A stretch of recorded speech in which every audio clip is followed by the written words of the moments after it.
guys, good evening. Ito na yung oras para magluto tayo ng ating hapunan. So first time natin tayo magluluto at tutulungan tayo ni Mang Kanor. So guys, ang lulutuin nga pala natin ay tinolang isda. So hindi ko alam kung anong tawag sa isda na to. So let's go. Simulan natin sa pechay. Ang pechay! So guys, hihiwain natin tong pechay na to, no? Tanggalin natin yung itong part na to. Ayan. Para malinis. Ayan. Check natin kung marumi, kung may dumi. Actually, hinugasan na natin to kanina. Ayan. Ayan. Tsaka guys nga pala, first time kong magluto nito, uulitin ko lang. Papaliwanag ko. So, next, ang kamatis. Yun. Yan. So, hihiwain natin to sa ganito. Yan. Uy guys, may tumatawa. Naririnig nyo yun. Ang saya nila. Guys, si Iwang Boy nga pala hanggang ngayon. Andun pa oh. Aliw na aliw siya doon sa bago kong biling flashlight. So guys, hindi ko nababanggitin yung brand nung flashlight guys. Pang underwater siya. Tapos, ang next natin ito. Ayan. Tatabi natin siya dito sa ating sa ating pechay. So, ang next natin, ang ating kaldero. O yun, ito na, sinasabi ko na. Muntikan pa malaglag guys. Tapos, ang takip. Muntikan pa. Antindi guys, di ba? Makikita nyo, nakakatakot biglang kung saan sumusulpot, ano? So guys, meron pa tayong hihiwain ng ang labuyo. 1, 2, 3. Tatlong labuyo to guys. Guys, iba yung labuyo nila dito no? Yung labuyo nila yung ceiling green. Pero dyan sa atin sa Manila, ang labuyo natin is yung pula na maanghang talaga. So guys, papatayin muna natin to, no? Iyan. So, tatabi ko muna siya dito kasi meron kaming lalagyan dito na ano guys sa baba. Maliit na lamesa. So guys, ito na. Lulutuin na natin. Ilalagay na natin itong kamatis. Yes. Tapos labuyo. Ayan. So, ang kailangan natin, sunod, ang tubig. Huwag mo na ihagis.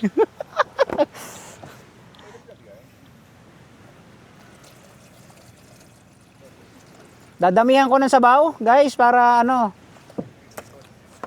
Ayan. Tapos guys, i-next natin yung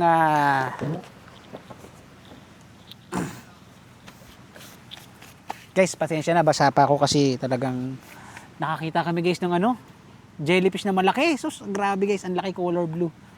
So, sunod na lalagyan natin ng kamatis, sorry guys, yung asin. Oh, yun. San talaga sumusulpot yung asin natin guys, ano? Nga pala guys, para lang sa kaalaman ng lahat, hindi ako gumagamit ng magic sarap. So, ang ginagamit ko talaga is yung betchin. So, ayan. Dito na lang muna to. At tayo ay magpapaapoy na. So, takpan muna natin guys, ano? Papaapoy tayo.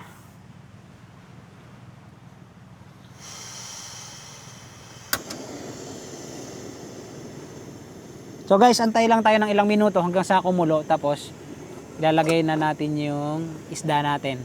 Tapos, after ng isda, ito na yung ating pechay. Tapos, titimplahan na natin para sa pampalasa niya. Yun, para makakain na tayo. So guys, ito na. Continuation lang. Kumukulo na ang ating pinakulo. So, ilalagay na natin ang isda. Yun. So, hindi ko guys uubusin to. Meron pa bang pamprito doon? Oh, so guys, ubusin na lang natin to, no? Meron pa palang pamprito doon. Ayan. So, isa-isahin natin. Hindi kaya mapuno to.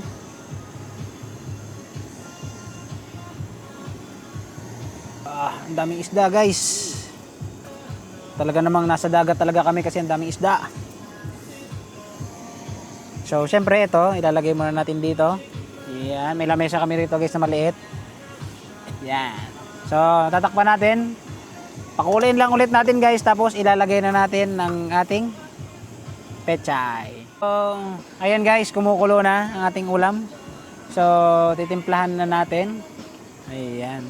So, nga pala guys, ulitin ko, ang gamit natin ay Ajinomoto. So, mag-aano lang muna tayo para pampalasa.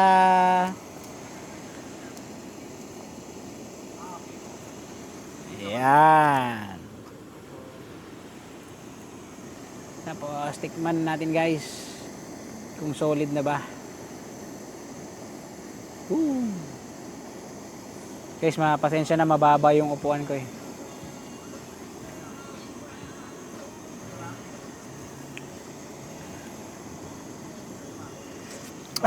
Init. So guys, kulang siya ng asin. Lalagyan pa natin ng konting asin, ano?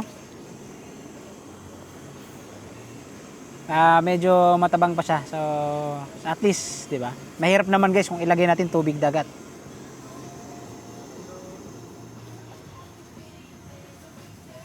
Yan. Ang asin. Iyon.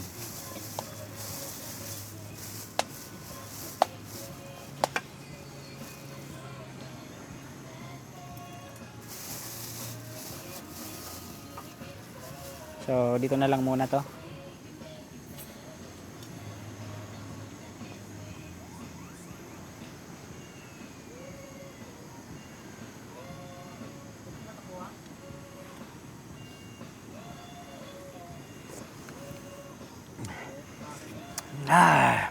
Okay na guys.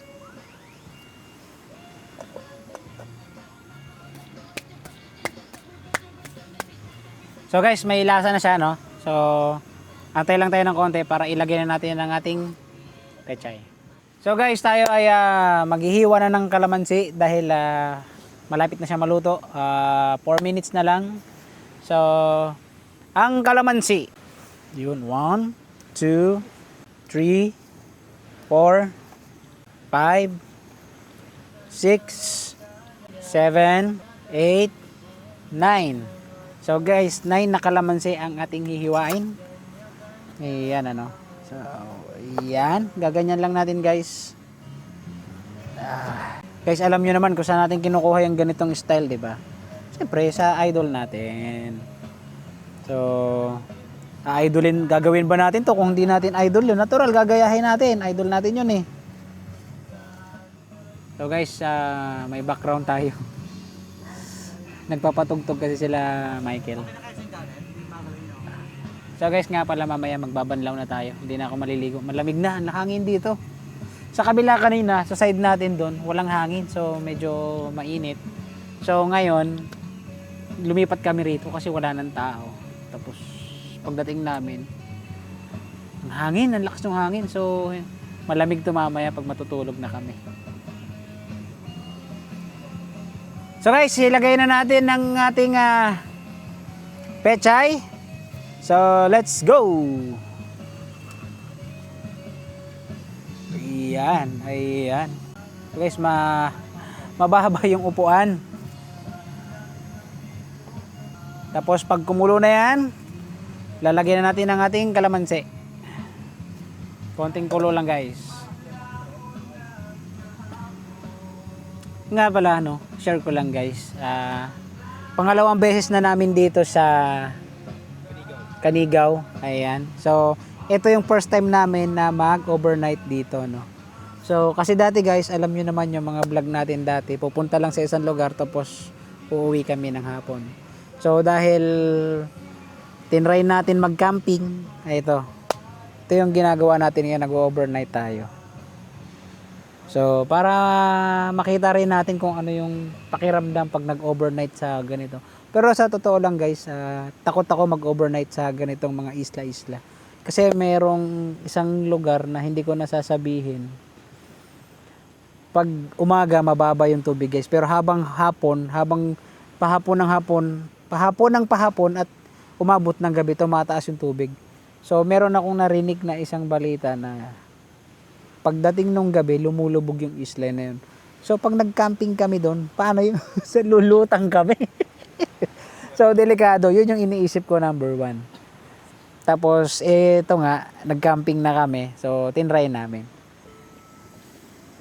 So guys, ayan na. Papatayin na natin guys. Ayan. So ilalagay na natin ng ating kalamansi.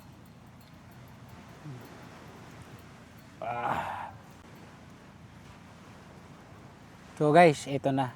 Ganito yung ulam namin nung nakaraan guys. Ang problema guys, sa sobrang sarap ng luto ni Mang Kanor, pati yung aso nakikain. Ubos yung ulam namin.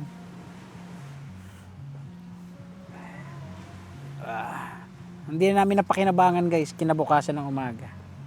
Kasi wala talagang natira, kundi yung buto na lang talaga ng kalamansi. Nagtira pa. So, ito.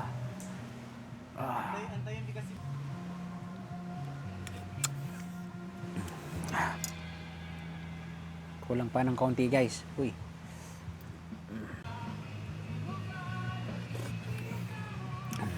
Whoo! So, medyo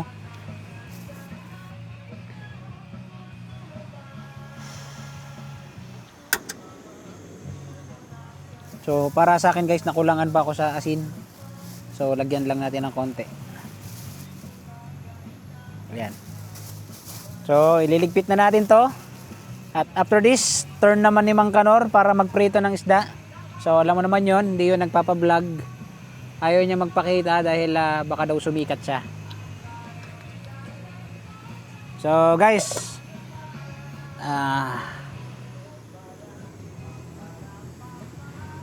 pakuluin lang natin ng konti, tapos okay na. So, ayan. Kumukulo na siya. So, let's go! Bye-bye guys! Hanggang dito na lang muna. Kakain kami maya-maya. Bye-bye!